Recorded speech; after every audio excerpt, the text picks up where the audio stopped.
Hey everybody, Gears here.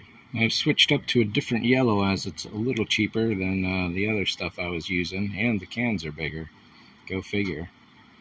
So, definitely tiny little flaws. What I'm doing next is I'm going to get a Sharpie and start drawing circles around them.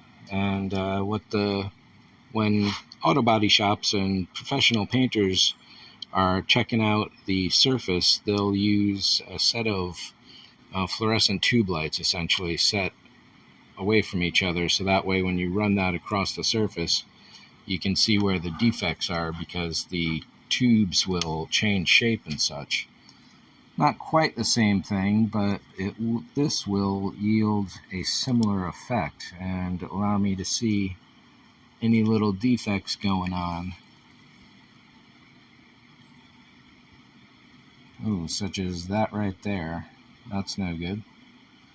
So there's a few of them here and there, and another thing this is helping me out with is you can probably see that this surface is pretty nice right now.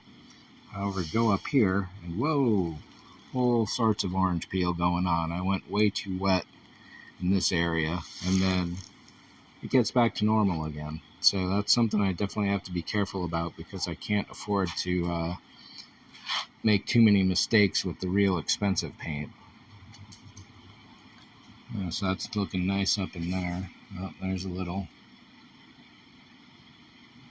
damage in there. Maybe that. Yeah, so this is definitely going along. I've started obviously to work on the rim here, and I'm working on the top of the droid slot there.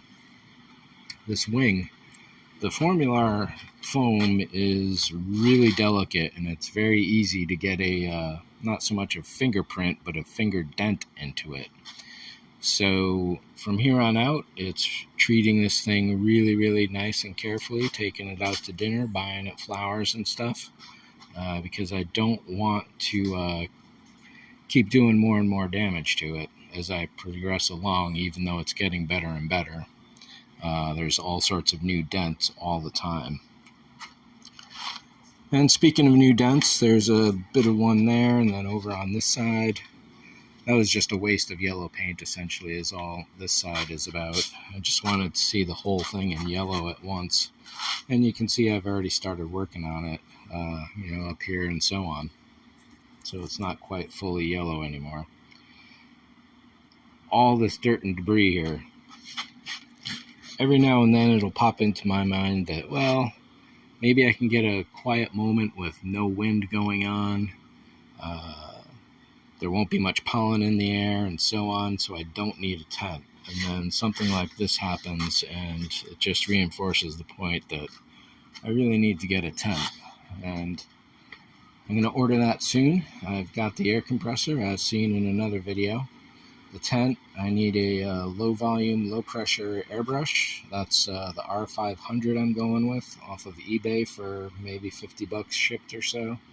And I'm just looking at some little dents and divots here and there in the whole thing right now. A couple right in there. So yeah, the Sharpie and the wing and the droid slot and all that, it's definitely coming together. And now that I've got that side done, it's going to be much easier to get this side looking good, even though it's pretty malformed and ugly right now. So this side has definitely given me a lot of positive energy that I've got it at that point, because that was a long slog, and this one should be a bit faster.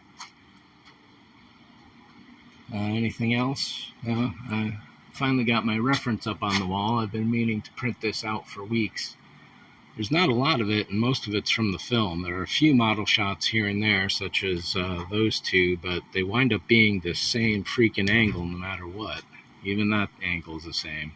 It's a beautiful angle, but there's a lot more to the ship than that, and there's very little documentation out there for what's going on.